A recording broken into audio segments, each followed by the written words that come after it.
Okay, so another update on the Mondial here.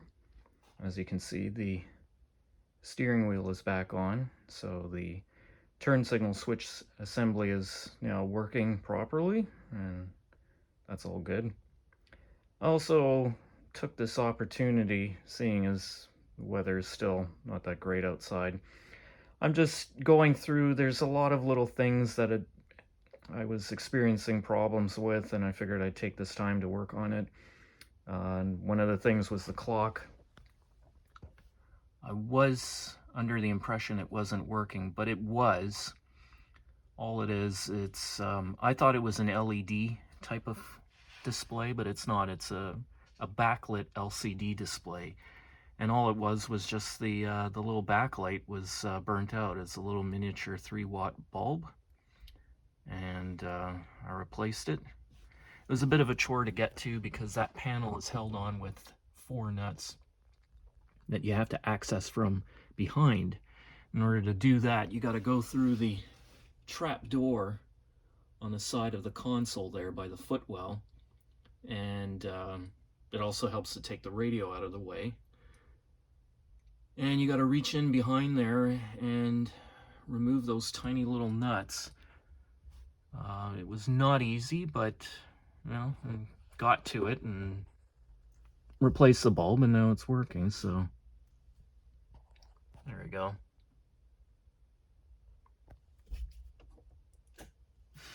And also, the speakers were kind of crappy.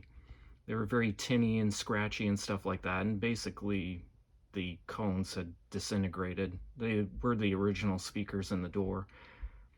So again, not terribly easy to get to. You have to basically take nearly all of the door apart to remove that panel, which the speakers are bolted to from behind.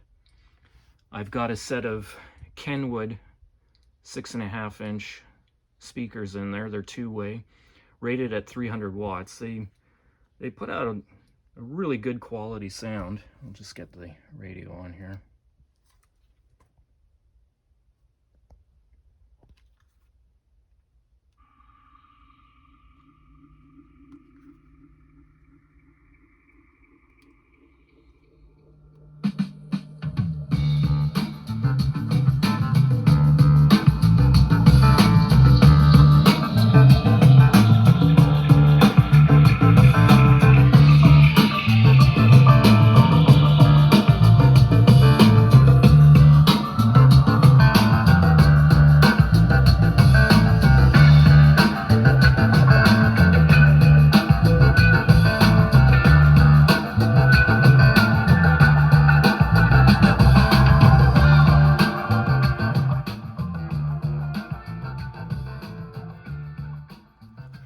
So got that project done, so I'm happy about that. Eventually we'll probably get a small under-seat subwoofer just to kick the volume up a little bit, because when the top is down it's still kind of hard to hear the music.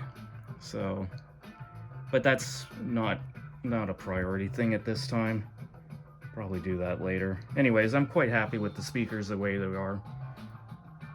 So another project on the list was, every time you got to lower the top, you got to roll down the rear windows, and sometimes they were glitchy, and I thought they were the switches, but they're not. The switches work perfect, either up or down. So basically the motor mechanisms, they gum up and then they become intermittent. So you're advised, I'll just take them out and clean them and lubricate them. Hey, that's great, but in order to do that, like, holy smokes, you can see I've got a few of that's the seat bottom there, and that's the side panel. Man, what an absolute chore to get this off. I thought you could get to it by removing a lot of these panels. No, you can't really get to it from the inside. You basically have to take the roof off, or at least unbolt the hinges. You can see that fancy tool right there, holding it up out of the way. So you take this top leather panel off, And then you remove the roof, and then you take this panel off here, which gives you access to these bolts that hold the whole motor assembly to the chassis. But in order to take it out of the car, you got to remove the window from the rack, and you pull that up through this area here. But to get the window, which is that right there, in order to get it off, the one little tab is held on with the screw, and the other just sort of snaps into place there. In order to get that one off, you have to take the side grill off, and then there's an access panel here that you got to remove, and then you can get to the screw, which is right in this area here. So you do that, and then you get the window out from this side. But in order to get the motor assembly out,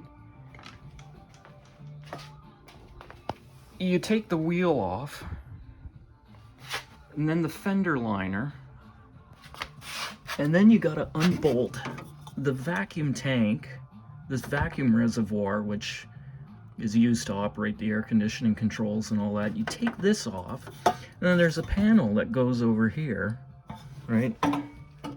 This panel here. You take that off, and now there's also the window track right behind it that you got to remove.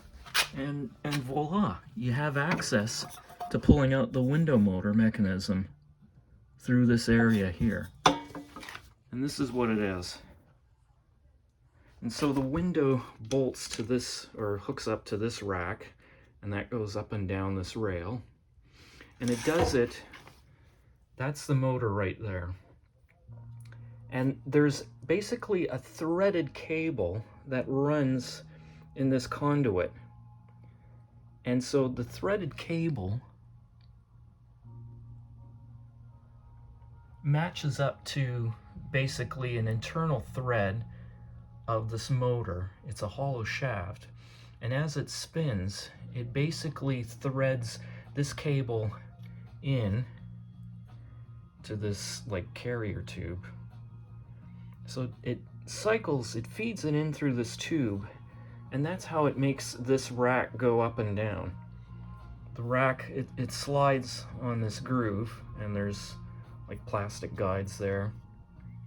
So it slides up and down, it attaches to the top here, and then goes in and out. And like this guide tube, the grease gets all kind of dry and gummy, and then that's why it works intermittently. So I'll have to sort of unthread this out of the guide and clean this up and put some fresh grease in there, and like clean out this carrier tube as well. Like, holy smokes, what an absolute nightmare. Like, the only good thing is that, you know, I probably got like 33 years of use out of this thing. Hopefully if I do this, I'll never have to pull this thing out, because oh my god, what a nightmare. And this is just like the driver's side. I haven't even tackled the passenger side yet.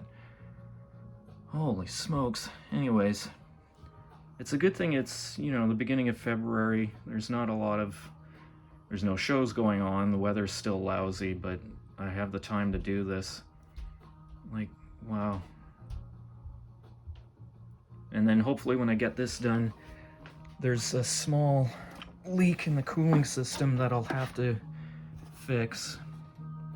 And it's basically the hose going from the expansion tank down the middle of the block, and it goes to the back of the water pump. There's a leak right at that hose connection there, so I'm gonna have to feed that through. I got a new expansion tank. This one is steel and it's kind of rusty inside, so I bought an aluminum replica. I'll install that while I have that thing removed and drained and stuff. That's another project. Always something to do. Anyways, yeah.